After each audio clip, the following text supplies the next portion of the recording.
Good evening. Welcome to the regular Planning Commission meeting, Grand Blanc Township, March 7th, I believe, 2019. Please rise and join us in the Pledge of Allegiance. I pledge allegiance to the flag of the United States of America and to the republic for which it stands, one nation, under God, indivisible, with liberty and justice for all. Let's see.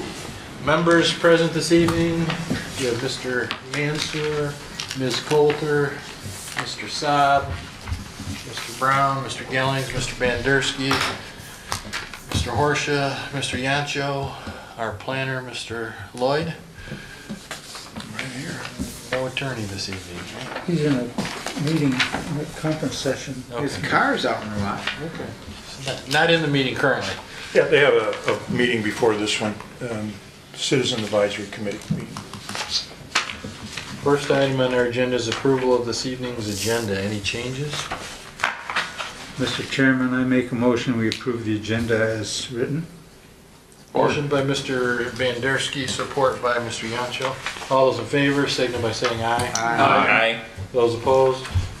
Motion passes. What do we have here? 1, 2, 3, 4, 5, 6, 7, 8, 0.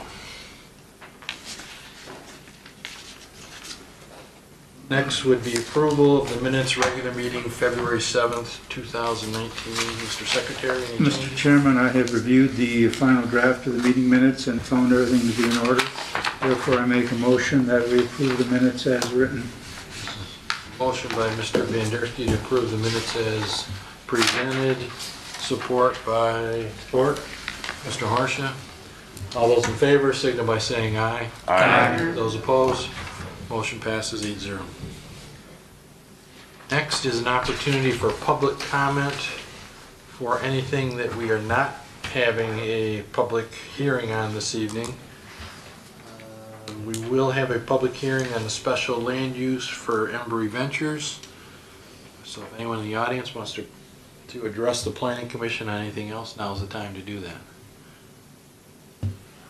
Doesn't look like anyone would like to. We'll close the public comment. Bring it back up to the Planning Commission. Next item on our agenda, notes correspondence. It says that we have planning and zoning news. Yes, did you get it in your packet? No. No, you will. And this one's special. And one of the reasons is because of the timing. This version is all about community engagement, which is exactly what we're about to engage in and talk about a lot this evening. And equally important is the fact that our very own consultant, Leah, who is in the audience, has the center story in this, so all worth taking a look at. So this is worth reading cover to cover this time. I can't always recommend that, but this time I suggest you read it cover to cover. It's very good and helpful from what we're about to engage in. So Are we getting it as we walk out the door today? Or? I hope to find them. Okay. I'm not sure where they didn't go on the package, but when I have mine, you should have yours. Okay, good. Next item would be old business. I don't think we have any old business. So that brings us to new business, which is both the site plan and special land use for Embry Ventures. So if you want to come up to the podium, I guess Vince needs your name and address. You can have an overview so the entire Planning Commission can hear what you're planning, and we'll go from there. Thank you, Mr. Chairman. Good evening, ladies and gentlemen. My name is Peter Stuhlreier of Design House Architecture, Rochester, Michigan. That's 301 Walnut Boulevard. I'm joined tonight by the project designer. I'm the project architect, the project designer, Mr. Joe Latozis, and the contractor, Mr. Tom Kemp. So if questions come up during the presentation that regard design details or other things that have to do with constructability, I have a spectrum of people that might be able to address those questions. The reason we're here is to represent the ownership of 1-800 Self-Storage, Mr. Ed Hirsch and Mr. Eugene Shirazin.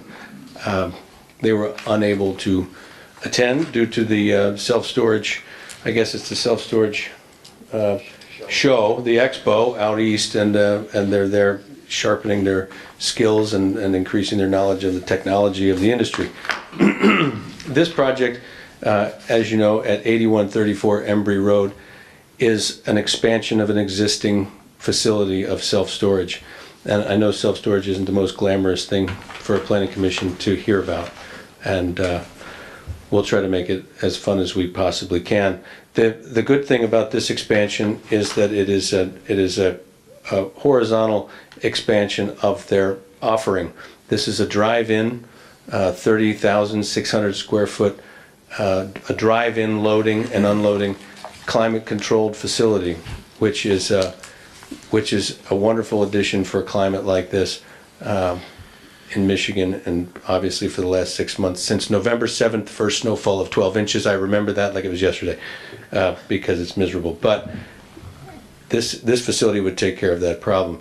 This is going to attract a different end user for storage, somebody with smaller units, probably fewer daily users, fewer contractors, less traffic. This is longer term storage, probably a 9-month average lease time and a 100 square foot average unit size on the inside.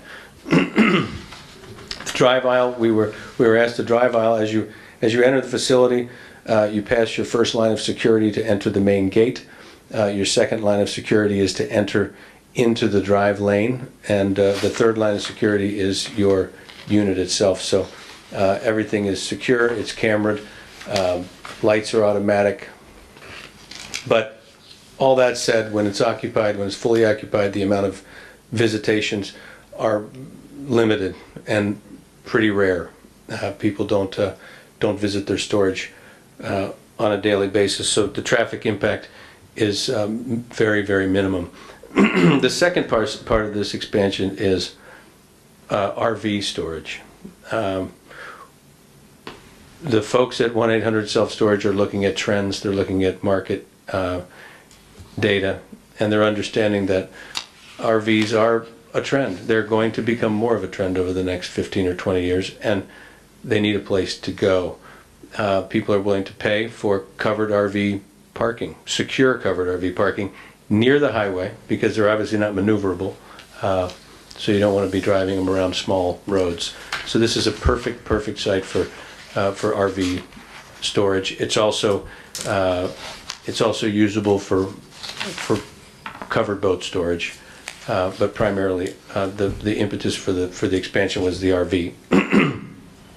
At any rate, we've been talking to the planning staff over the course of the last few months about zoning requirements and the particulars, about screening, traffic flow, and other things. And it's not that complicated of a site, so it's not worth getting into extraordinary detail about how many foot candles can land on the outside edge of a property. But we're here to answer any questions that might arise about any of that. So the long and the short of it is there's about 71 RV spaces. About 65% of those are covered. And there's 30,600 square feet of additional interior climate controlled storage. So we've proposed 30 new trees, and to preserve many of the perimeter trees that are already there. And in our last discussion with the committee, we've committed to a number of more tree screening along the highway. So to keep this from being. Can you go to maybe, A you want to look at your different- plan? sure. or I can- shots I you can got do of that. your landscaping plan? Of course. Let me get to an aerial. I mean, this is a pretty good view.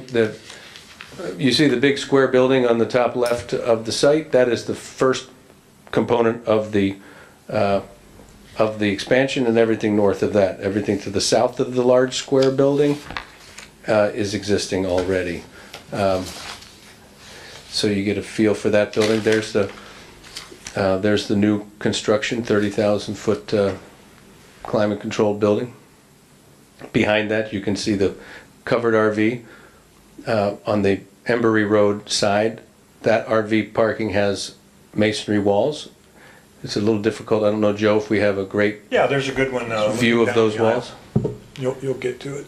Okay, there we go. There you go. So we see the RVs, and along the street, it's a screen wall along with existing tree screening, as well as an additional 30 both deciduous and pine along Embry Road with a fence. So the site is fully fenced.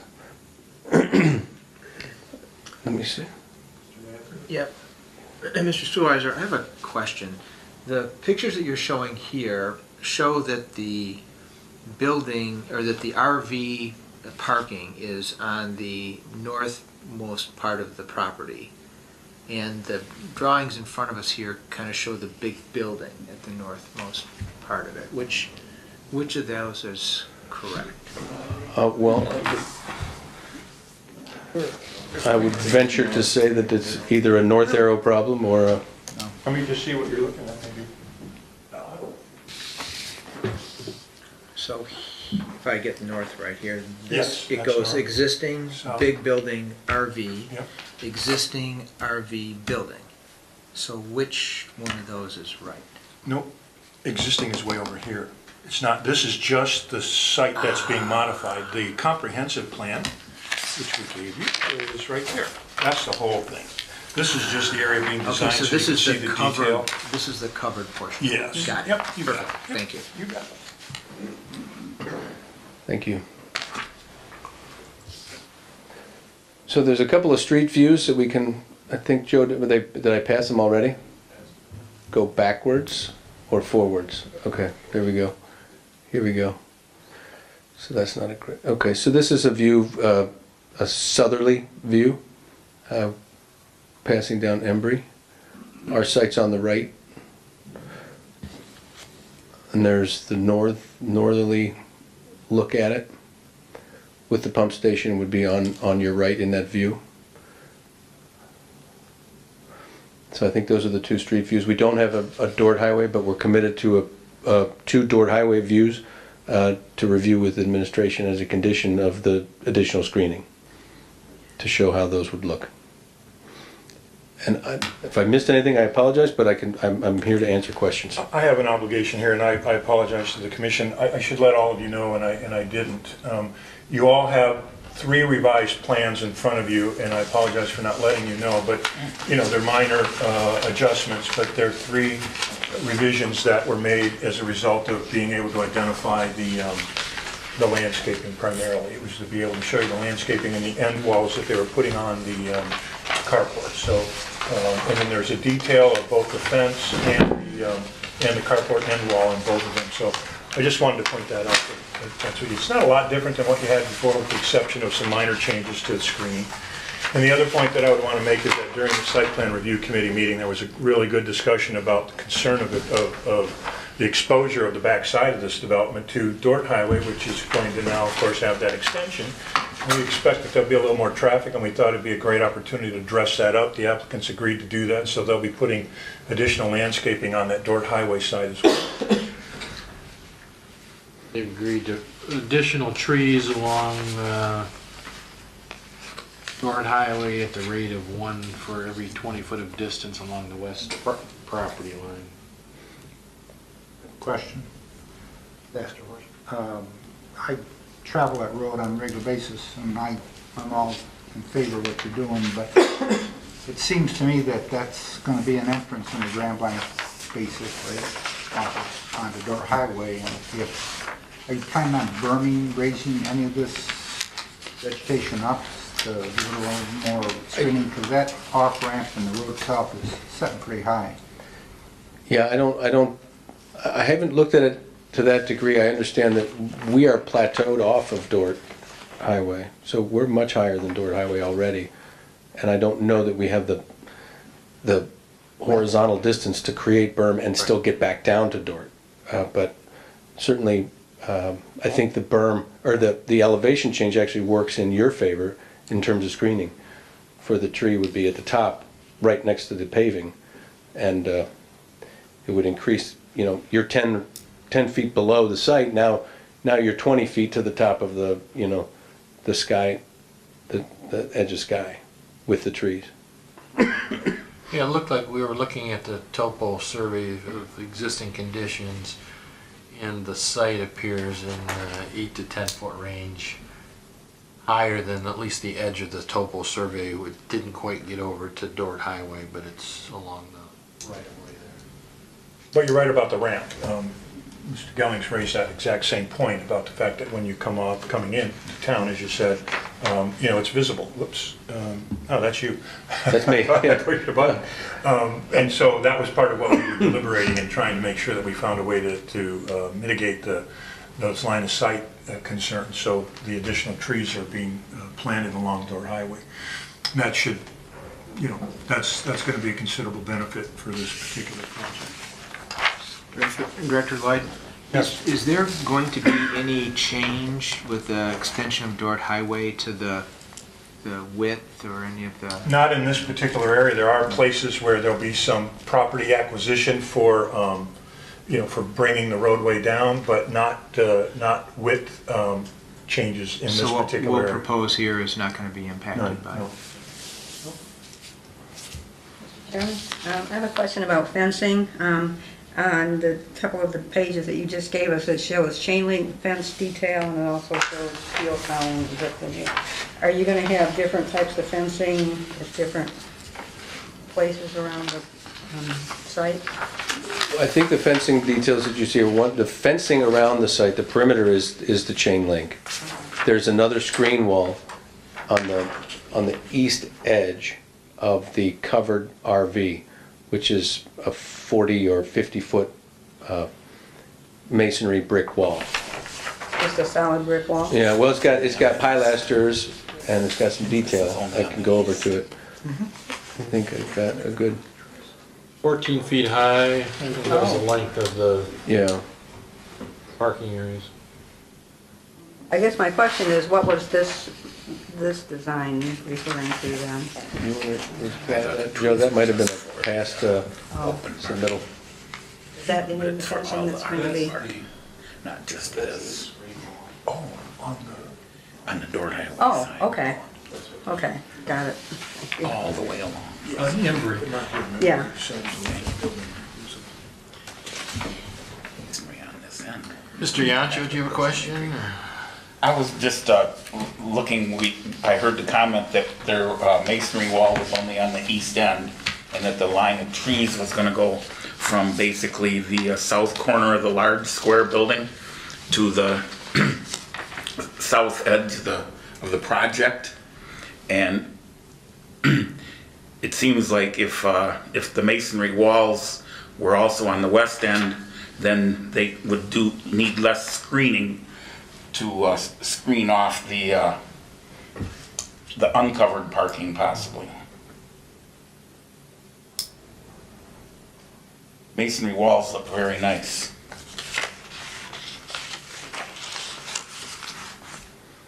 We brought up our concern, and the applicant proposed evergreen trees along there. It seemed like an improvement above what their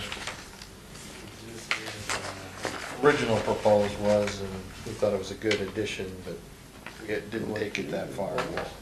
And if I might, with regards to that end screening, the reason for that is because you got some residential development in and around there. And, we wouldn't necessarily look towards a place like Dort Highway to screen to the same extent. So that's why there's we were unequivocal about the requirement for that to be on the east side, because of the residents and that visibility. That was the reason. And our ordinance reflects higher provisions when it's directed towards a residential district. Yep. Question? The drainage, I mean, this is a whole new paved area here. How's the drainage work?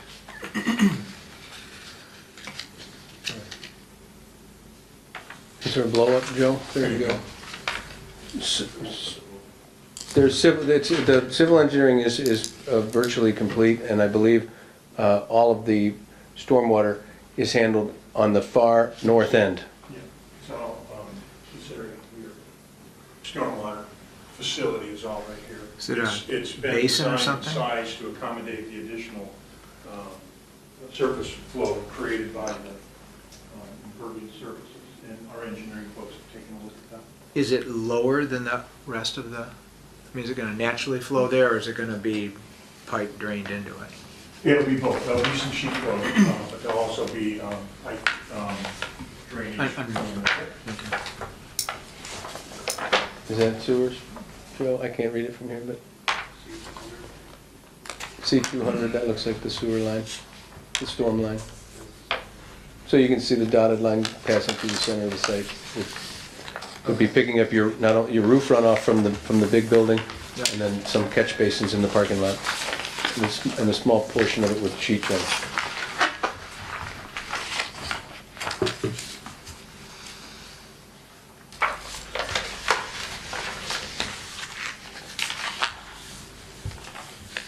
Any other questions, comments, planning commission?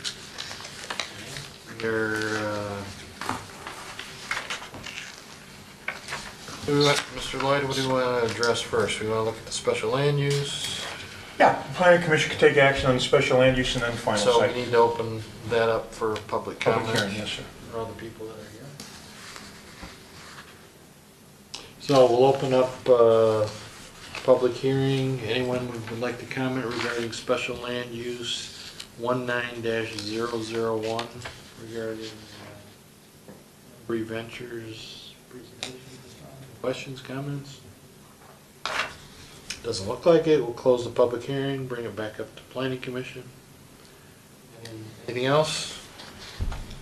Does anyone? So just a question about the, well, I guess it's not really the special land use portion, so I'll hold it for just a minute.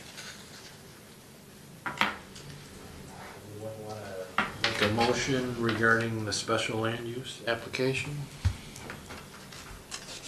Chairman, I'll make a motion on special land use 19-001. Planning Commission recommend to the Board of Trustees the approval of the special land take use. We action can here. approve it. Oh, I'm sorry, yeah, got it wrong. Forgive me. You're Recommending the approval of the special land use. Just approving it. This body is actually the approving body. Second? okay, motion by Mr. Brown, support by Mr. Van Dersky to approve the special land use. Any further discussion? Not a vote is in order. All those in favor signal by saying aye. Aye. Those opposed, motion passes 8-0. Mr. Mansur, you had a question regarding site plan? I did. So we made a comment in the discussion here about trees that are one for every 20, well, whatever the Yeah. The ordinance. ordinance we is. had- Does that need to be attached to this somehow? It's recorded in the site plan review that we just had. Okay, We had two comments that were recorded. One was the additional screening for one evergreen for each 20 feet of distance along the west property line. And then the second comment is no additional signage proposed as part of this project. all right, thank you. Mr. Harsha. Just curious, building, the large building, are you using the Dordt Highway site at all for signage? No additional signage is No proposed. intention? No, sir. Can I ask one question about the condition and the way it's worded? Sure. It could be construed in 2 years when we come back and there's a bunch of different people that we're putting trees from the very beginning of the property to the very end of the property. And if we could start like from the back, 2/3 of the new building and then move north or something like that in the condition? We did talk about from the midpoint of the new Yeah, building, and I can amend what was. That's good. That'll do it. okay. And that's just the Dordt Highway side. Everything on the Embry side is all the same, 100%. Understood. Yeah.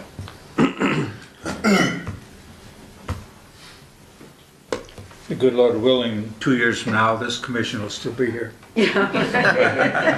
And we'll be under construction in July, so I mean, it won't matter, but I mean, you know how it goes.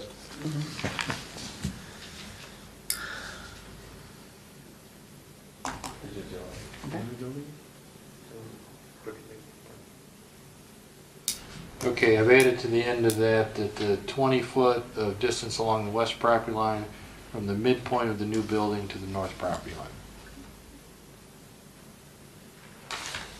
And that'll be reflected in the disposition letter that you'll get subsequent to this meeting. The conditions will be listed for you.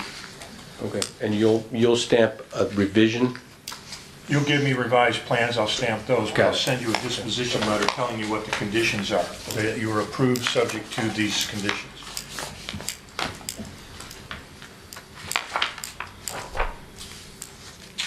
So I would think that if a motion is made, that it would be that the applicant complies with the conditions identified in the preliminary site plan approval.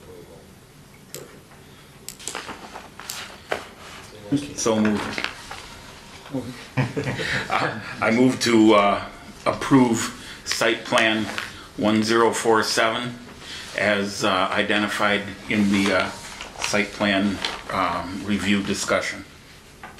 Support. Motion by Mr. Yancho. Support by Mr. Saab. Any other discussion? Vote is in order. All those in favor signal by saying aye. Aye. Those opposed, motion passes 8-0. Thank you.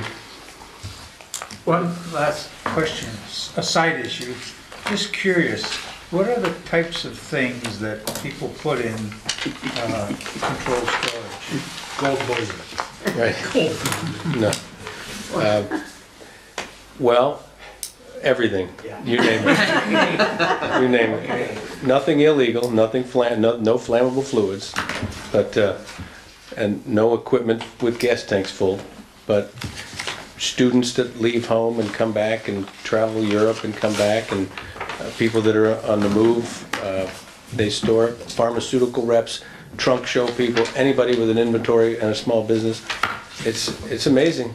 It'll blow your mind. People say. Thank you. All right, thank you. Oh, yeah. All right, you bet. Good luck with things, guys. Thank you.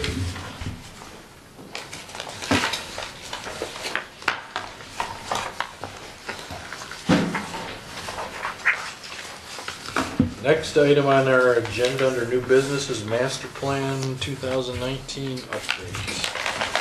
I believe our consultant is Leah Michelle. Help us out with that portion? Get this right this time. Leah Michelle, Beckett and Rader, 535 West William Street in Ann Arbor. Thank you for having me back. Good to be here. So today we are going to talk about the steering committee and a little bit about the beginning of the community engagement portion of the process. So I thought I would just start. I have a list of steering committee members, and I think that this will not be a surprise to the members of the steering committee, but just in case. The list that I have, I think most of these folks are here. Dan Gellings, Al Mansour, Jay Johnson, David Laddie, and Mark Lloyd. And so these are the folks Jay's that... not here. Huh? Yeah. Jay's not here. Dave's not here. Only two. Okay. It's still most, right? Does that qualify as most? That's correct.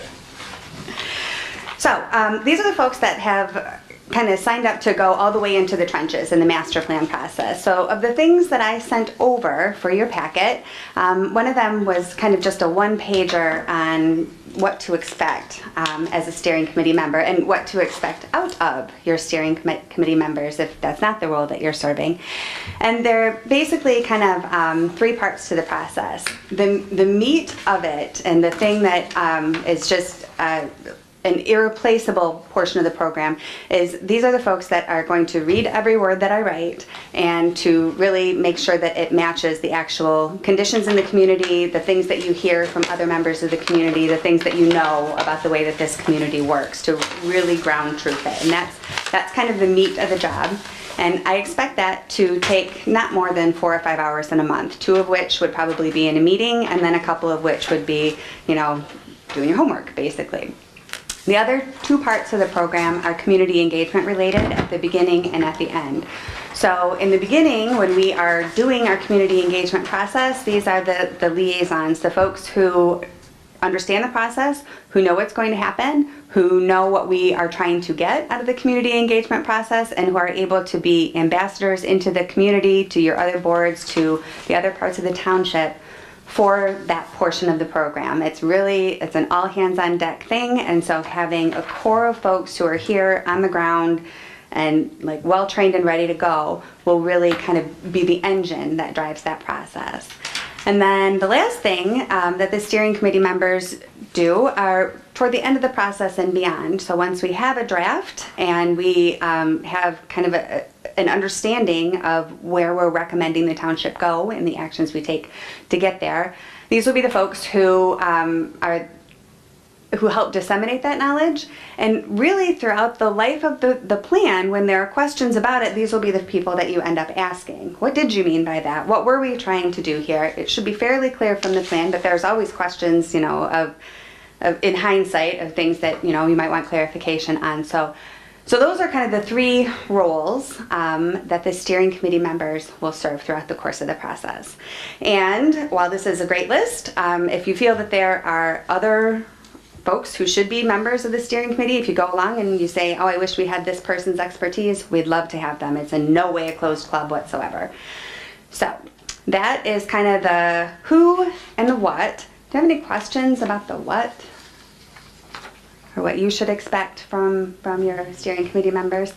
I did, Mark, did it just sort of, as we were talking about this, remind me to just put forth that these will be folks who do make decisions about the master plan process. I mean, maybe that sounds obvious, but when it comes to you, if you are not on the steering committee, you should at least expect to have been, not that anybody can't disagree, of course you can, more perspectives are great, but we should be, as the steering committee, kind of willing to take that responsibility and to advance the portions of the plan. I have a question, not on the what, but the who. Because Okay. in your letter, you talked about active community and business group representation. And that would be great too. Okay. But have the committee talked about that? Or the planning representatives talk about that? We're just beginning to put these Okay. pieces together. All right, thank you.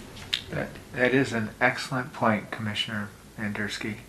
I was just noticing that myself, that we're just amongst ourselves here a little bit, probably too closed of a group.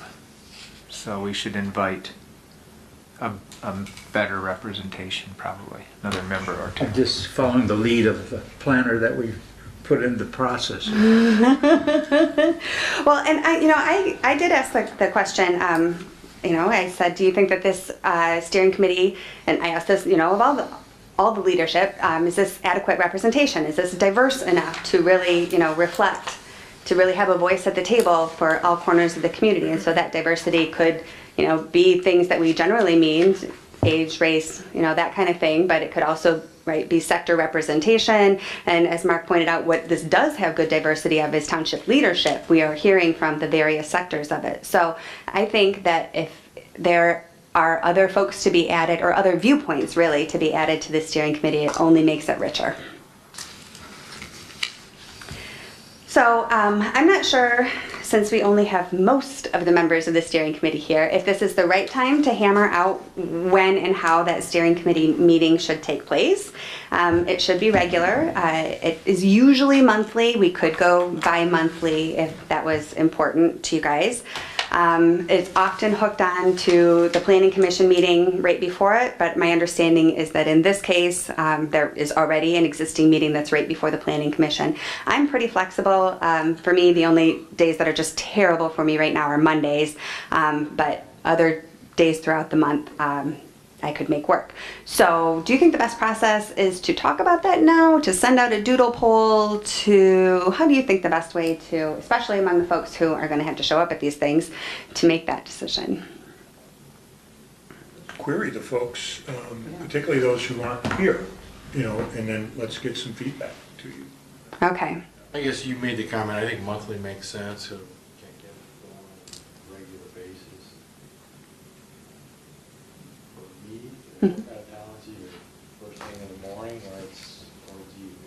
Okay.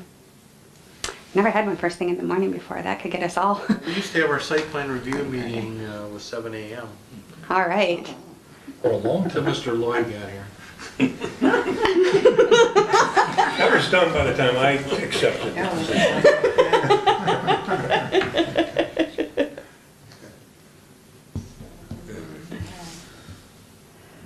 Well, I'll start with a couple of dates and start circulating them among the steering committee members, and we'll come to some agreement that way, if that works. I wonder if it's not worth maybe a few extra minutes to talk about, you know, broadening the group, you know, the steering committee. I don't know if anybody has any ideas.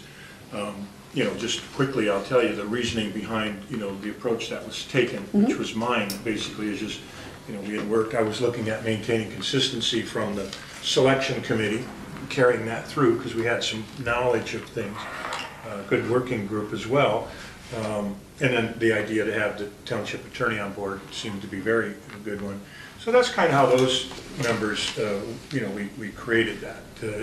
Wasn't giving a lot of thought about the diversity issue that you've raised. So clearly, you know, I'm just letting you know that that was not part of the makeup of that group. And so good catch. And I think that maybe we should give some thoughts on looking. So if some folks have ideas of a person or two, you know, maybe we could talk about that. I'm happy to make some phone calls and start to reach out a little bit. Regular business.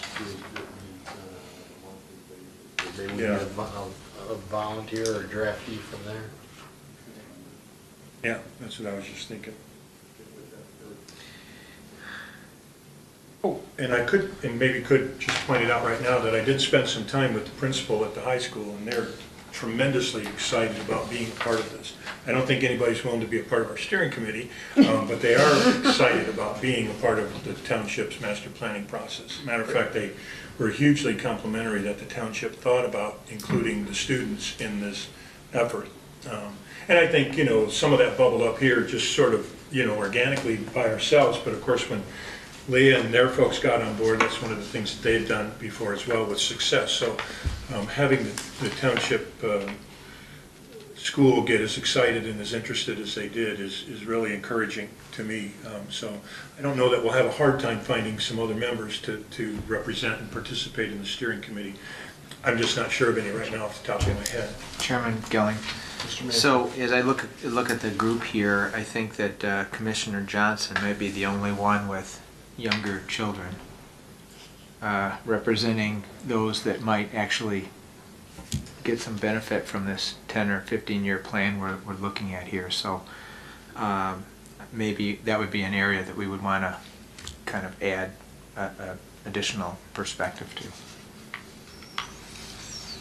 And then the other one was someone with kind of a commercial interest. Yeah.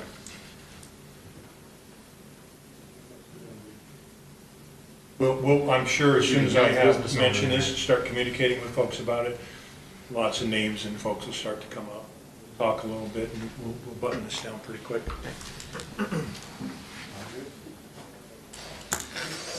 Along the lines of what you just mentioned on commercial, we have two or three very good industries. Now, Al represents industry to some extent, but I know in General Motors, they were always willing to apply their leadership, their management to that type of community activity. So a stalwart industrial manager of some kind might be good.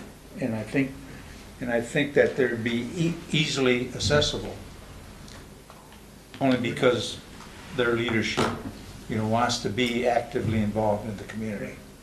And I would suggest that for the steering commission, as compared to just a participant. Recommended size, Anywhere between 6 and 12 is manageable. Less than 6, and if you have an absence, you have a problem. More than 12, and it's a little much.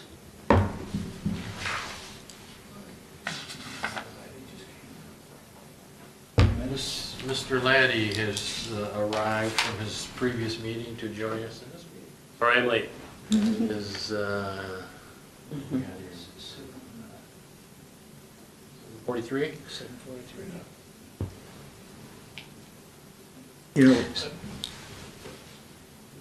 one suggestion to help you might be just to the commission, steering committee members, ask them today what days aren't available, Yeah. which gives you some ability to then put together some better proposals. Sure.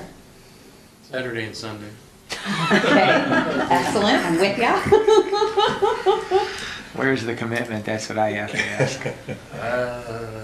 As far as reaching out to other people in the community, other business leaders, for example, it might be interesting to get a take from the bigger employers, Ascension Genesis, or, I'm even like maybe the Sarah Group or something. I'm thinking of organizations that get people coming from out of town to work for them. Or at least want that to, want that to happen. I'm thinking particularly that the hospital probably gets mostly people from out of town to come work for them, and they probably have firsthand experience of talking to people coming in and examining our town, if they want to live here or not. And they might know that, firsthand. If, I would love to work for your hospital, but you don't have a, who knows what, So Right housing is what we hear all the time when we the right fit invite for me. that Yeah, conversation. exactly. Yeah. So it might be interesting to get, I don't know if it's the hospital or whoever, but some sort of bigger business leader around that hires a lot of people. Sure. Well, you mentioned two good ones with Sarah, Yeah. and he's trying to bring his son on board. I run into him every now and then. I might be able to So, convince him. well, Joe would be great, but I doubt if we could, well, maybe, he'd be a good one. Great one. Well, if I may, Mr. Chairman, I think you were talking about getting members of the business community involved in this process. And I'm thinking Magna is expanding their footprint tremendously by virtue of the new facility going up. I was by it just a day or so ago, and the exterior and the landscaping is already in, and I know they're working on the interior. Maybe somebody from Magna would like to put their 2 cents worth in, possibly. I'm just throwing that out as an idea. Mr. Chairman? Mr. Yance. Another group that hears from people who might be moving into the community is the real estate group. They spend a lot of time with prospective buyers. Got some good ideas. All right, So, that's terrific. how do we go from here? Mr. Lloyd, can you make some contacts? Yeah, I'll get in touch with a number of folks here in the township, talk to them about some of these folks in these areas, and we'll get a list together, start putting some things together, and reach out to the commission, and we'll make this happen. Cool. Okay, then the other thing that I brought you were a little sampling of some community surveys that we've done to just kind of get the juices flowing about the kinds of questions that we often ask. And I guess, I have a few things to say about the surveys.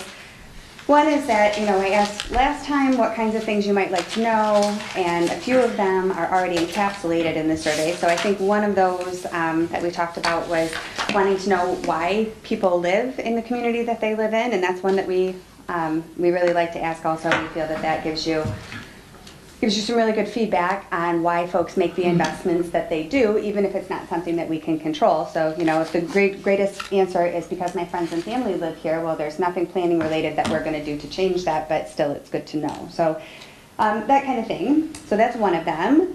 Another one that I think we had talked about while we were here was the question of where do folks go for shopping, for dining, for entertainment, for that kind of thing, and we have asked that in a couple of places. So I feel like in a couple of places we were certainly, we're all kind of already thinking the same things. The next thing that I wanted to ask is, just kind of before I go into the sort of planning nerdy things that I like to talk about in surveys, for those of you that had a chance to review these before the meeting, were there any particular questions that you were like, oh, we're going to ask that in Grambling Township? That, we can just pick the low-hanging fruit and be like, we already have a winner. And if not, that's fine. Well, the second one on Acme, Uh-huh. how satisfied are you overall with the quality of life in the township, Yep. you know?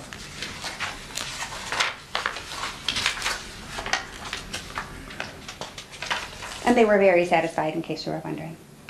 They love it there in Acme Township. I had highlighted a couple more. I was looking more at if you to eliminate, you know, how close we are to Traverse City. That's on every survey. I look more at the format of the different surveys. Okay. And I really like the format of the Acme survey, where each question has an importance or a rating to it. Okay, yep.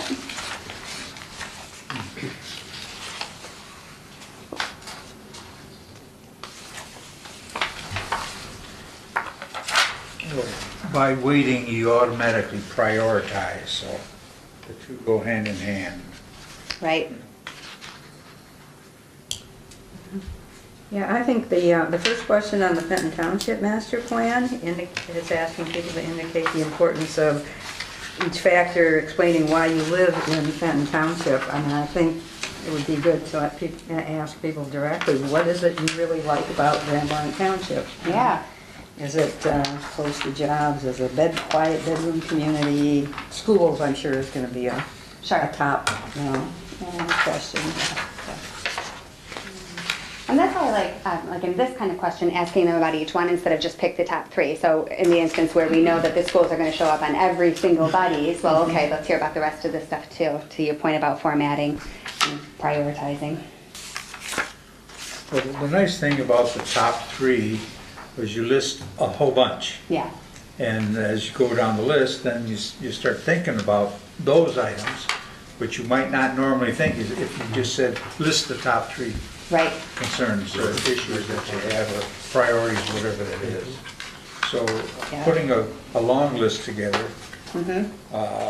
helps jog the memory, and I might think this is one, but oops, down here's another one that I think more of that I would not have normally thought about. So first I thought, boy, that's a long list, but then as I read through it, it made me think more and appreciate the length of the list. Excellent. We need to be a little bit careful with the length of the survey, obviously. That doesn't Yeah. get too long, you're not gonna bother. So. Yep. I know, there's kind of a balance to strike there between getting enough information, not exhausting. Because how long do you see this being? So, let's see. I think the Acme Township survey, which was a mailed survey, so this one in format is probably most similar to what I'm currently understanding you kind of had as a front runner, which is a mailed survey of a statistical sample done basically the same way that we conducted this survey. And I think that this is lengthy. It probably is at the outer edge of length. But we got a good response rate for it, so it obviously was not so long that we couldn't get it to do what we needed it to do. How do they physically respond? They fill it all out, obviously, and then, but do you have like a self-addressed stamped envelope or something, or how do they get In that? this case, yes, I believe that we sent those with them. And then they must have been machine read because at that time I would have been doing the data entry and I didn't do it. And then it has, the instructions for filling up at the top. So, and that really makes a big difference. I experienced a technology in the last week that I hadn't before. I had purchased a product. In order to register, you took a picture of what it was and you texted it to a particular number. And boom, I got back, fill in this additional information, your name, address, and it was so easy. I think, wow, that was really cool. I've never experienced that before. So I don't know if that's something that... So you sent something by text and then you've got kind of an auto... Yeah, I took a picture of, they had, like 4 dots. Take a picture of this, include the 4 dots, text it to this number. I texted it and instantly I got a response back that with some additional information to fill in with my name, address, and a few questions. You know what? I think we did something similar to that on it was a park survey, and so this was site specific, which is why we thought oh, this would be a good, so we put it right on the sign, you know, the entrance sign to the park, and so then, but I think this was a QR code maybe, so you just scanned it and then the survey popped right up on your phone. Because like I don't have that scan Right. program on my phone. Everybody's got a phone. I just thought that was a really easy way. I'm gonna look into I didn't have that. to put anything in the mail or do anything like that. Typical product registration. And they did have a little bit of a survey there, but you could just, which I did, just opted to skip it. And Sure. I thought that was a very interesting technology. Yeah. So do we want to target just specific people so we know we're getting someone from each group and not overloading the data with people from a particular group? Yeah, so I mean, there's two ways that we track this and this kind of survey. And one is just by selecting who it goes to and following up until we have the right representation from all geographies. Yeah, so that portion of it was done on a geographic basis. But there are also demographic questions in the back of it that we will use to, once we have the response rates back, to compare, to ensure that we do in fact have representation from all the groups that we want to. So there's two ways to ensure that that's happening the way we want it to. So what would happen if we used that technology that Dan was talking about and published that QR code or that to register a person in the newspaper? We could.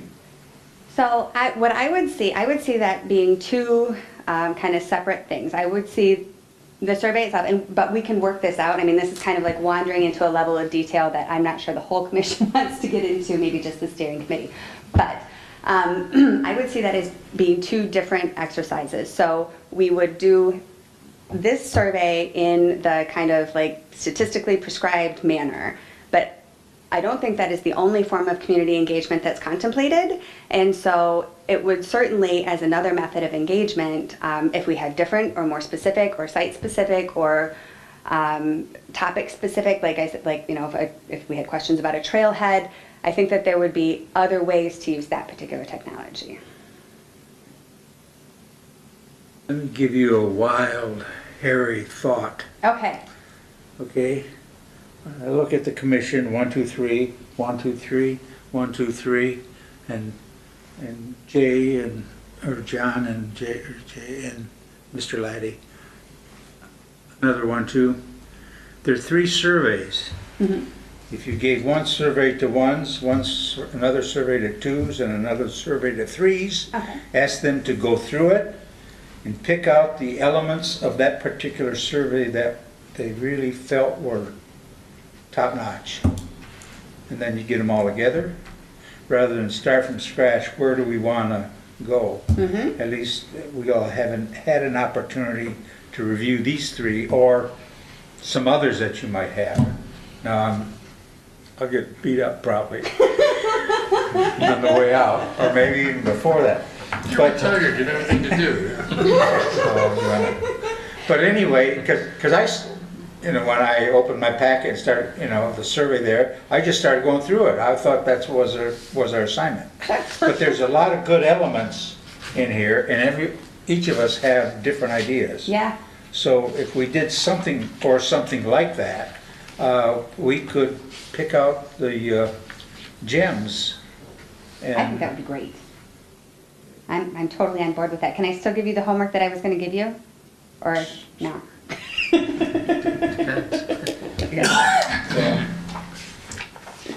Maybe you need concurrence from the steering committee, but that's at least one idea. Well, I mean, Let somebody come up with a better one. yeah, exactly, right? I mean, I would say, like, at an absolute minimum, any comments that you would like to, make on the survey, chicken scratches, commentary on it, a detailed, thorough analysis of the survey methods, I would be delighted to have them. And you can either pass them all over to Mark, and we will go through them at the first steering committee meeting and, really incorporate all of that feedback, or you can send them right to me and I'll bring them. Well, my thought was just so we didn't have to do all 3 as Sure. an individual. Kind of break it up a little bit. I lose a little something in that transition, but nonetheless, at least look at these and pick out the gems. Are you able to digitize the whole surveys? Or do you do that anyways? Or?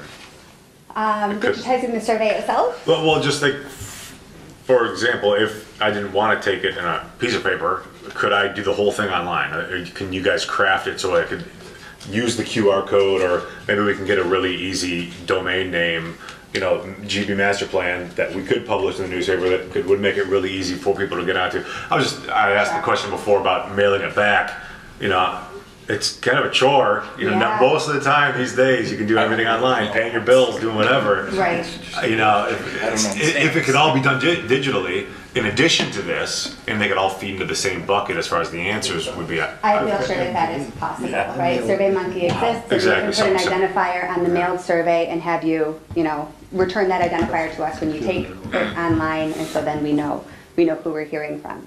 So I absolutely think that we can make that an option. So what was the homework assignment before we sign up for Before more? you sign up for that? Okay, so the homework assignment that I had for you was to think about who we are not going to hear from sort of organically in this series. And that could be a geographic area, it could be a socioeconomic group, it could be, age, race, class, it could be hobbies, it could be an interest group, it could be just, who do you know is in this township and you don't think that they are going to come to us? So that's part one of it. And part two is, how would we reach that group? What would be your suggestion for an outreach method that you think would be effective? Is that the homework or is that for us? That's for all, yeah. I think one group that may be difficult to get to interested in responders, we have a lot of apartment units in Yes. in the township, and I suspect those are either young, either young people living separately, or rooming to, roommates, or very young couples who, the last thing they're interested is on their mind or is on their priority list is, master planning. Right. They're going to see this, and Right. so, but that is a big segment of our community now, and it seems to me we're getting more and more Right. rental units coming in. Sure. So I don't know the answer to that, but that's Right. a big group out there. I think I misunderstood your question. It's for all of you, but also for homework. Yeah. So if you don't come up with an answer here, that's fine, but we'll still be wanting to hear from it. Because this really is one of the toughest nuts to crack in community engagement, is, getting that reach into the community. There are some standard methods, and they will get you a sizable number of responses. But if you want to really hear from every corner of the community, it takes some customization. Oh, and if I could, I think we can learn once we start doing the survey work too, where and who and what kind of issues folks are talking about. That can start being, the data can start being processed soon. And what I recall from our discussion was that through a GIS process, you'll be able to identify, particularly from a geographic standpoint, Right. where those areas are that we're not hearing from. So from a geographic standpoint, that'll be easy. And with the kinds of questions that are in there, you'll be able to filter through that and identify, hey, we need to take a few more minutes or a few more weeks or months, whatever it might be, to go after and concentrate and put an effort into this area or this group of people if we're going to want to Right. hear from them. So you'll have the ability to identify those folks that we're not hearing from as we go too, right? Yes, absolutely. And from the geography, that's kind of data driven, and we can do that. What I'm really, two things here, I guess, is what I'm trying to do is to jumpstart that process, to, get ahead of the things that we know we're going to find. And second, to gain the wisdom that we can't get from sitting behind our computer screens. So just a couple more. Oh, excuse me. Oh, yes, of course. I was writing when you misstated the second part of the homework assignment. Would you How do we repeat? reach them? Yes. How So do- who how will do- we hear from, and how do you think we okay. could get to them? Thank you. Sure. Well, I have a question. Yes. If groups within the community don't respond,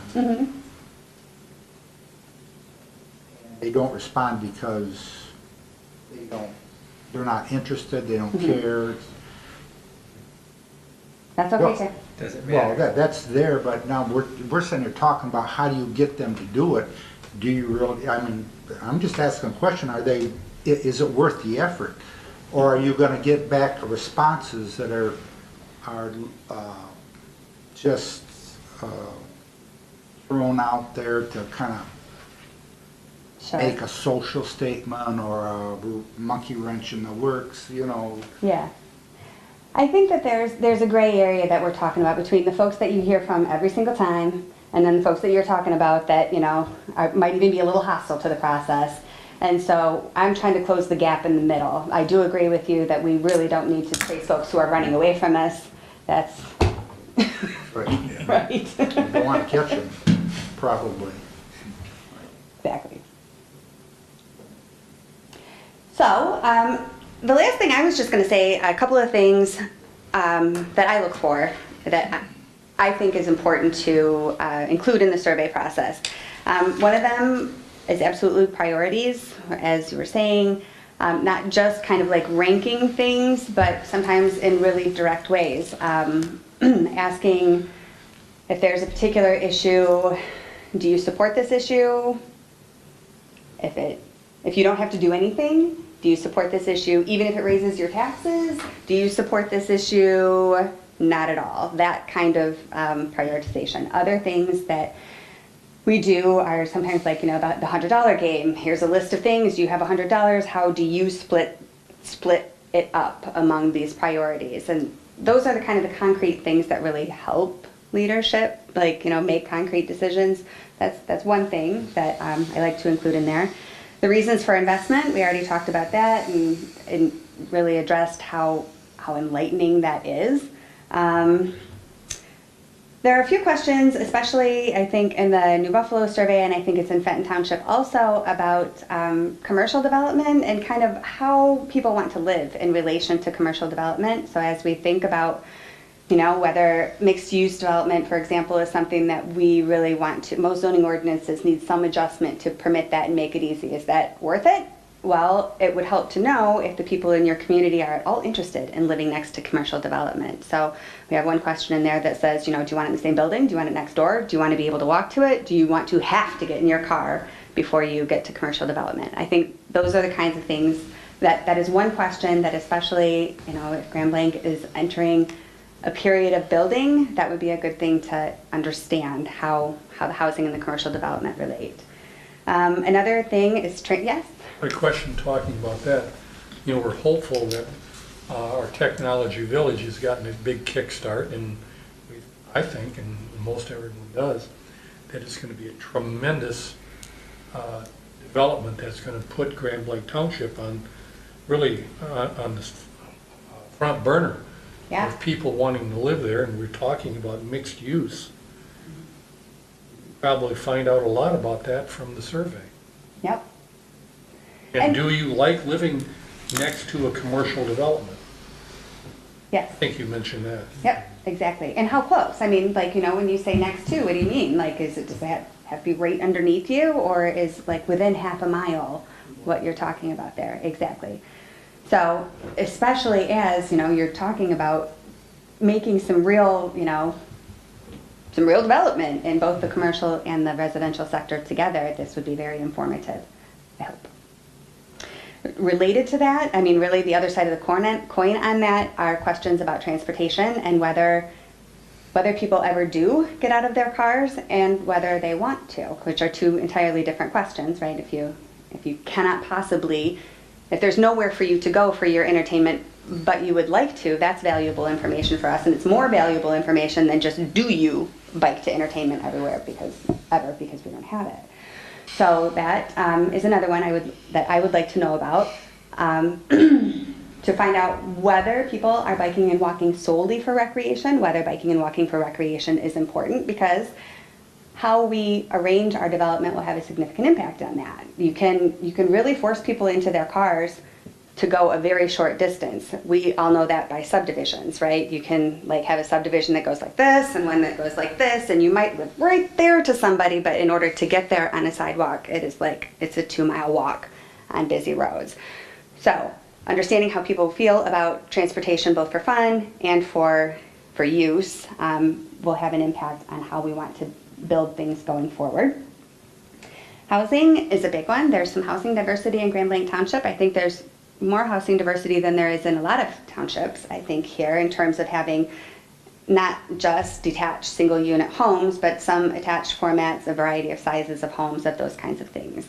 It's hard sometimes to get a good read on what the housing needs in a community are by asking the people who already live here, because you've already chosen the formats that are already there and you don't have any information about the people who would move to your community if you just had the right housing. But it will tell us about people's changing housing needs over time, right? So if as we're aging, we really have a need, not necessarily for senior living, but for kind of more compact, less maintenance solutions, that kind of thing will show up in our survey. And then the last one was entertainment, which I think we all also talked about briefly. Where are folks going for entertainment and what's there? And then once we have that information, we can understand whether we think the solution is to kind of offer something different, to offer something closer, or whether it seems like folks are perfectly satisfied and we are too. So that will be that kind of question. One more thing that did not show up on these surveys because those community engagement things were just conducted differently is something that I like to ask in a town hall style or a visioning session meeting. I usually like to start them by saying, okay, the first question is everybody at your table write down, one word that comes to mind or a short phrase when you think of Grand Blanc Township. And so, everybody does it. There's kind of free association, and then they vote, and there's some prioritization that happens. The next question that I ask is, what is the one word you would like to say when I ask you that question, that you would like to describe Grand Blanc Township? And then, there's, again, the prioritization exercise. So we'll miss out on that part, on the prioritization, but the results of those are so great. The words are often much more consistent than you would think. And every time I do this, it usually comes at the beginning of a planning process, and I make, those little, they're kind of hokey, but those little word clouds that have like a bigger word the more times you heard it, that kind of thing. And I'll just put existing and future, put those two word clouds up over my desk or in my folder or wherever it is. And that is just kind of like the broadest snapshot of where we're at and where we're going. So I think that that would be a good addition to your survey also. And I think that that's all. I had my homework question last. So that's all that I had for you today. Is there anything else that you would like to Answer? So what time frame are we thinking about for these surveys? Because if there might be some instances, I know this was going to be done before the summer, but there might be some, I don't know, gathering certain opportunities for us to put a table up at an event or something like that to get people to fill in information. So what kind of time frame are we looking? Yeah. So realistically, it's March now. If we're meeting monthly, let's say we meet in April and we dig right into it and we manage to get a draft of the survey completed at our first meeting, which is pretty ambitious. Mm-hmm. Even at that, then you would want to come back in May and ensure that I have, because that draft is not going to be perfect at the first meeting, so you'd want to review it again and ensure that this really is what you want to have out there and that it's capturing everything that you want it to capture. So by the time that happens, depending on when in the month the meeting is, we're looking right at summer. Okay. So I think that that dovetails pretty well. It's helpful to have the survey open for several weeks, no less than a month. I would say it could be as long as 2 months, and we've been known to extend it until we get the number we wanted to get. So, Okay. And what if there were events that happened after June or July when we decided we were kind of done with our survey, and we decided that an event was so important we really wanted to get out in front of folks and have an opportunity to get input from them.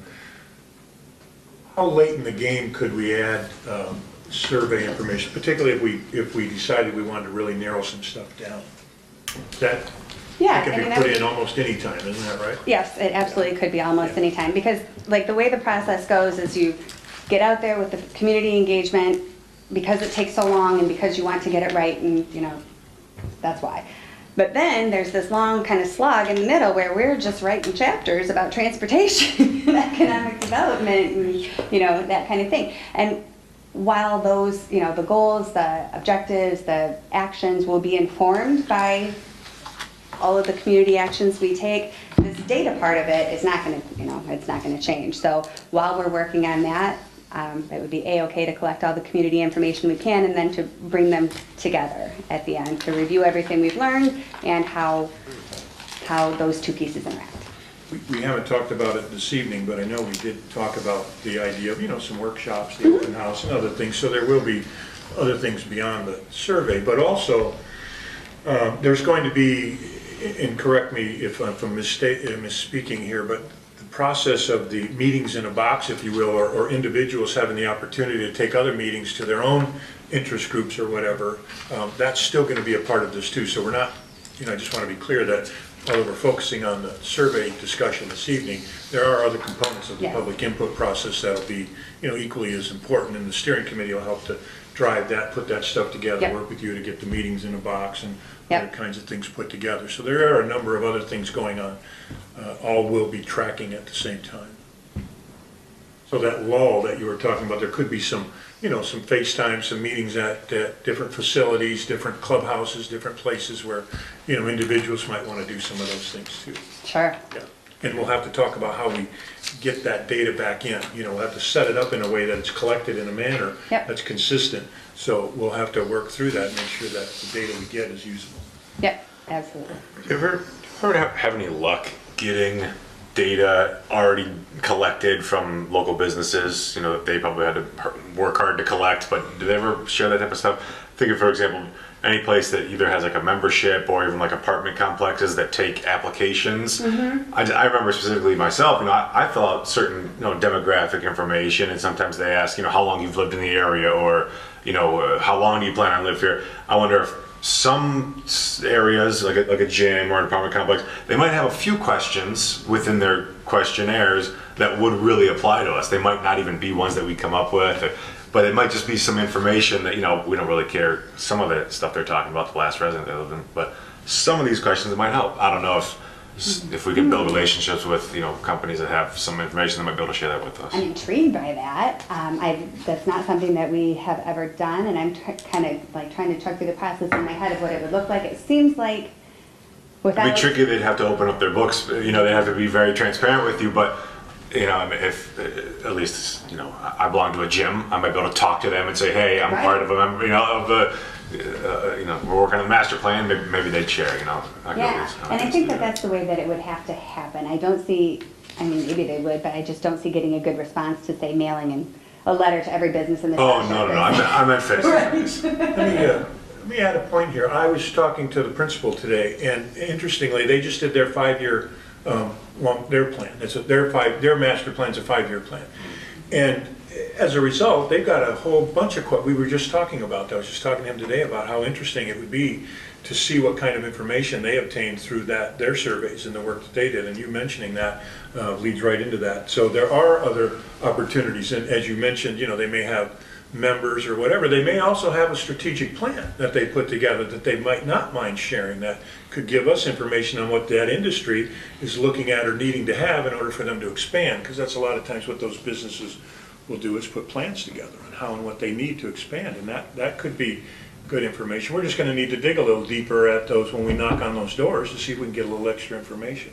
And you're right, it's not something that's typical or normal from a surveying or information gathering standpoint, but good information just the same. Yep. Yeah. Yeah, I'm just sitting here thinking, I live in a condominium complex here in the township. Mm-hmm. And we have 73 co-owners. And I go, we have an annual barbecue in the summer. Why couldn't I do that there? You can. Right. Because everybody's in a great mood and they're going, Just volunteer. and they may go, hit the road. I want to have a hot dog. I'm not interested. We've got a Facebook page for my association. We've got about 75 houses in my neighborhood, and it's very, very active. If there were a couple of questions that we could identify that would be really, really easy to, 1 or 2 quick word answers, if we could throw them on those or put it on Instagram, maybe we get a dozen responses, or put it on, I'm sure Grand has a couple of Facebook pages that we could use. Make it really, really easy, and it might not be an entire questionnaire, but if there were some really important questions that were really easy to answer, it'd be a way to, double, triple the Sure. input. Clearly, the interest is high in regards to the township's data collection and, as much information as possible. I love it. Awesome. Just a comment, building off what Mark just said, talking to school. The school brings in a lot of people for swim meets and football games, et cetera, et cetera. I don't know if there's any way to tap some of those, because they come in here, if they're at a swim meet, they're 3-4 hours, they may go someplace to eat, either before or after. Same thing with football games where they, may do some stuff, but there may be an opportunity there to get people outside the township in terms of what do you see or view or like when you come into the township. Sure. We have 2 very large events that happen where we bring in a lot of visitors that can help us with what they like when they come here, what attracts them, what'll get them to come back. And that would be, there's a baseball tournament at Bicentennial Park. It's statewide or larger than that baseball tournament where college coaches come in and scout kids. And we also have once again, we have a rather large golf event that brings a lot of people into town. You could set up a tent there or something and everybody, you fill out a survey, get a free pencil or something. Sure. One of these great stickers. Okay. I'll tell you what, just coming to mind, maybe we don't need to only survey and collect data and look for information from our citizens and businesses during our master planning process. Maybe this will help us to kind of kickstart a real process of communicating with our community and finding out what's going on on a little more regular basis, or try to find a way to open that communication up, because the interest that I'm hearing and sensing is pretty high. Yeah. And that's very encouraging, so this sounds good. And this is before we've gotten our hands on that great data, which is just awesome. I always want more. More questions? Anything Anything else for Leah? All right, then. The next thing that you steering committee members can expect from me is some kind of correspondence about when we will be setting our meetings up. So that will happen next, and then we will go from there. Thank you so much for having me. Thank you. It's been lovely as always, and I really appreciate the opportunity. Thanks. Thank you. Thank you. Thank you. All right, next item on our agenda is a solar ordinance review. Mr. Lloyd, I think that goes to you. Sure. I'll just run through this real quick and kind of hit on the high points. I do want to emphasize the considerable contribution that Commissioner Coulter made to this, which is probably 95% of the document. But let's walk through this. Now, you can see that I did put some additional information from consumers on there regarding the net metering program. That just describes how folks who might build a system or have a system installed are able to gain some benefit financially from that, credits, if you will. There's no cash, they're simply given credits. And I'll just explain to you that the way that they have this set up now, which was a new discovery to me, is that consumers will look at your last year's energy bill and they won't let you build a system bigger than that. They're not going to let you build and sell a bunch of stuff back to the grid. If your system says that you need, let's just say, 12 kilowatts, just using a number because I don't know them well enough. But if that in fact was the case, you wouldn't be able to build a 20 kilowatt system on your property thinking you're just going to sell back to the grid. That's not what they're allowing. Now commercial, a little different story, but for residential, that's the way that this net metering works. And I just wanted to mention that because I didn't know that there was a limitation on that. I didn't know that the industry was going to limit folks from the amount of electricity they could generate. I haven't been keeping up with the industry as much as I used to, but I wasn't under the impression that a residential house could install a system that would support it enough by itself. Can you do that now? I mean, Yeah. An entire roof full of panels and you wouldn't even need the... Yeah, whatever it might be. I mean, there just could be times when it's generating, let's say you go away, or whatever. It's going to continue to generate and you're not using electricity, so there would be that opportunity, of course, but there are times and there are circumstances. But like I said, the industry, they're limiting that. You're not going to be able to sell much back. You know, the way that it's set up, it just isn't made for that, for these kinds of users. Consumers isn't looking to create a situation where there's competition. You know, this is simply you know, the idea is sustainability.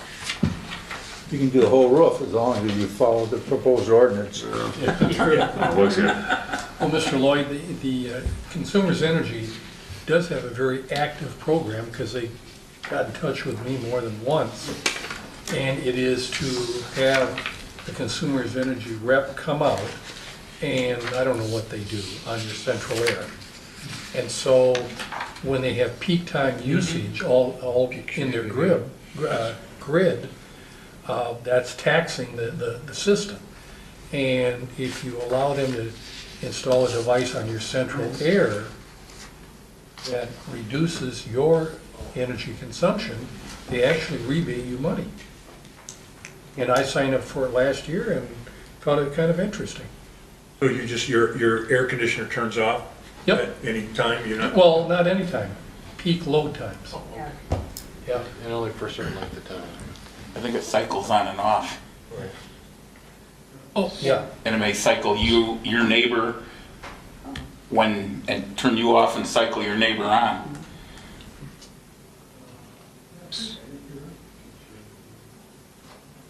So, if I could, what's the, I took a look at the draft here, and I have some specific questions on it, a number of them actually, about a dozen. What's the proposal to go through this? Do we going to go through it here? Are you going to maybe look for some questions, suggestions, etc.? I mean, this is a very good draft, very comprehensive draft. And thank you, and those compliments go to Commissioner Coulter. All I wanted to do is introduce the item to, I wanted to introduce the item to the commission, show you the work that was done, make sure that you were comfortable with the language and the setup and the information that's in here. Happy to go through it all with you this evening if you'd like, because the idea would be to put this in an adopting format and bring it back to you, set the public hearing, and move it through the process. And if the commission approves it, we would forward it on to the board. Just trying to be considerate of the commission and didn't want to just spring it on you at a meeting and say, here, we'd like you to adopt this. If there's any questions or issues, comments, you know, we would like to be able to deal with them. We don't need to do it during a public hearing. This would be a much more convenient time.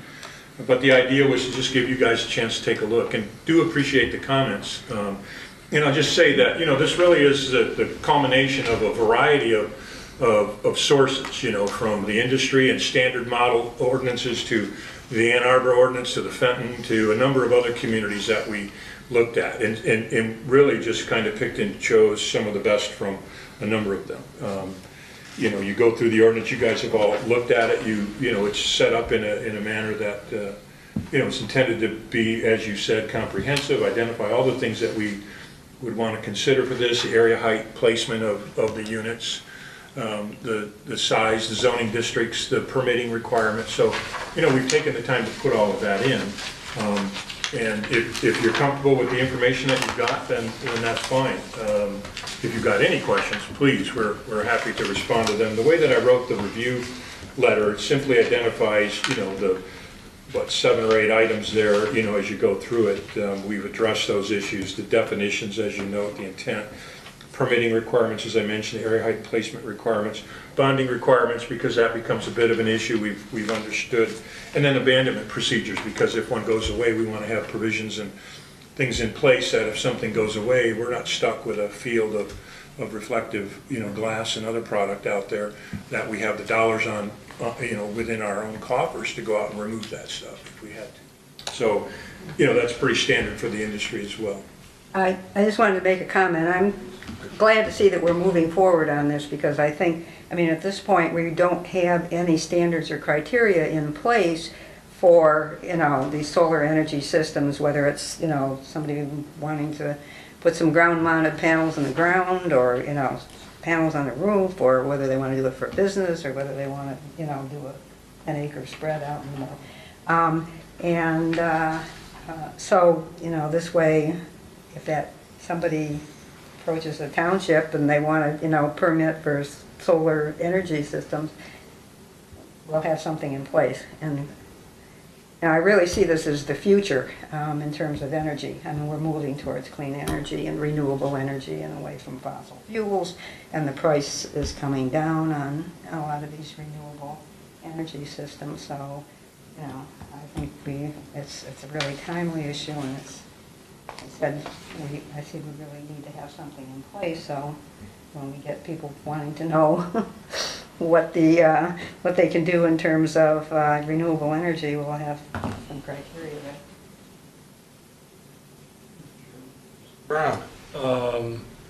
I wanted, Mr. Lloyd asked me if I would be willing to read what Ms. Coulter and Mr. Lloyd had put together. And I want to tell you kudos to both of you. You just did a magnificent job on it, in my opinion. And you know, we're here at the end, you know, for the various ordinances and everything. You've done a great job in terms of keeping it simple but understandable and not overdoing it. And I think you, my hats off to both of you. Did a great job on this. I would suggest that the planning commission members go through, if they haven't, which I've had a very busy week, haven't had a chance to go through this, submit any comments to you within the next week. I've got a couple of things to follow up with this group on, and so what I'll do is I'll follow up with that. Thank you for that. I'll remind everybody to take a read of that as well as the steering committee follow. Well, I've read it, had no comments, and my question is, how quick can we put it in place to address, Ann's point there about if somebody comes to the township, we've got something in place, not that it's perfect, it could be, this could be perfect, but if it needs changing, then we change it as things develop. I was going to suggest we can get comments back within the next week. Would this be a Come on the 8th. format for the next? We can schedule the public hearing, sure, we have time. We could do that, depending on the comments, if we got something, that throws us a big curveball, that would be different. I don't expect that, but you should expect to see this as a public hearing item at the next meeting, unless there's some other reason. Now, we do have a number of other projects in the mix out there. I have to tell you, there's 3 or 4 things coming our way, and so we're going to get a little busy here in the next couple of months with planning items, entitlements. So We don't have to worry too much about public opinion, because we don't get any. when they start realizing how much fun we're having, they'll start showing up. There you go. Can I make some comments tonight? Sure, absolutely. And so, on number 3B4, I'm not sure that I understand what that 3 feet from the edges of the roof peak at Ever Valley exactly means, but I'm curious, they have shingles out there that are designed to cover the entire roof. And I wondered how that relief of 3 feet would work in the case of shingles. Quite frankly, I copied that language pretty much from a couple of other ordinances that we looked at, and so I'm assuming there was some reason for it, but I don't have the technical background to be able to explain it. I mean, it was something that we saw in a couple of the other ordinances that we've looked at. The Consumers article talks about what Mike is saying, the shingles roof. I might be able to help you with that. Even the shingled roofs typically don't go to the edge because they still need to access and move around on the roof. A lot of times what you'll find, you're walking on it? yeah, you'll have an edge around the roof of regular shingle or whatever, and then the solar shingles laid in between that. You almost always have to have an area to walk around that roof from a maintenance standpoint, and that's one of the things they do. So it's the same whether it's shingles or this or the collectors that we're talking about, the mounted collectors. And some of the reasons is just for that, but also from a structural standpoint. They don't want those structures to be hanging out over those eaves because they don't have any structural support out there. So they want them back in at least a distance far enough to be within the roof line itself of the frame of the structure, not out on the eave. So that's part of the reasoning behind that. So Isn't you got there, 3 use. isn't there pretty strong potential though that if they already have the shingled solar panels, that eventually they're gonna have ones that we can walk on? And then then this will have to be changed, like you said. Should we just say instead that if there's an obstruction, if the solar collector obstructs a pathway it should be within, you know, I don't know, there might be a better way to put it, but if it's flush with the roof, it's, you know, you don't have to talk about it.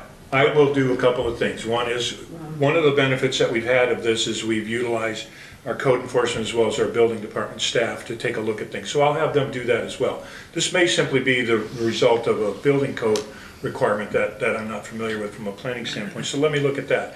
Otherwise, it becomes a, you know, subjective determination, and the commission has all the flexibility you want with that. But I'll make sure it's not a structural or building code issue first. Director Lloyd, on a kind of a working basis here, kind of a, you know, kind of a logistic issue here, would it be possible to distribute this in a Word format so that you could put in any suggestions and you can kind of use the different views, the editing views, whatever, to kind of compile those together?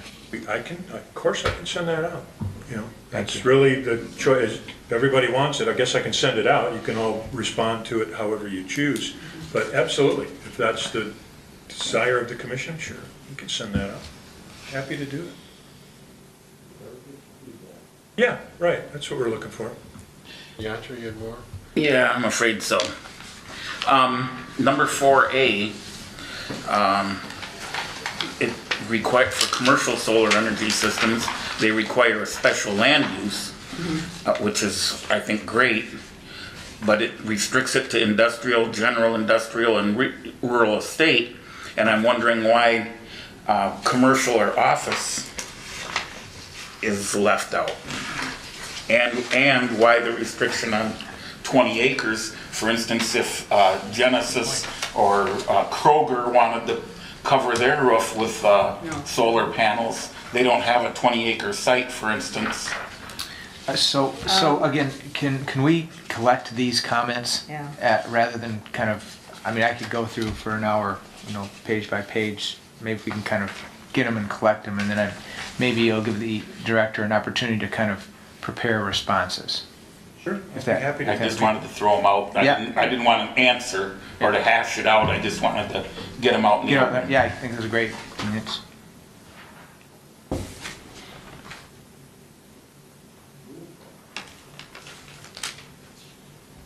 Anything else? No. So, we're gonna go through, take a look at this, get responses back, say within a week, because otherwise it'll fizzle out, I'm sure. Right. right. Yeah, you got it.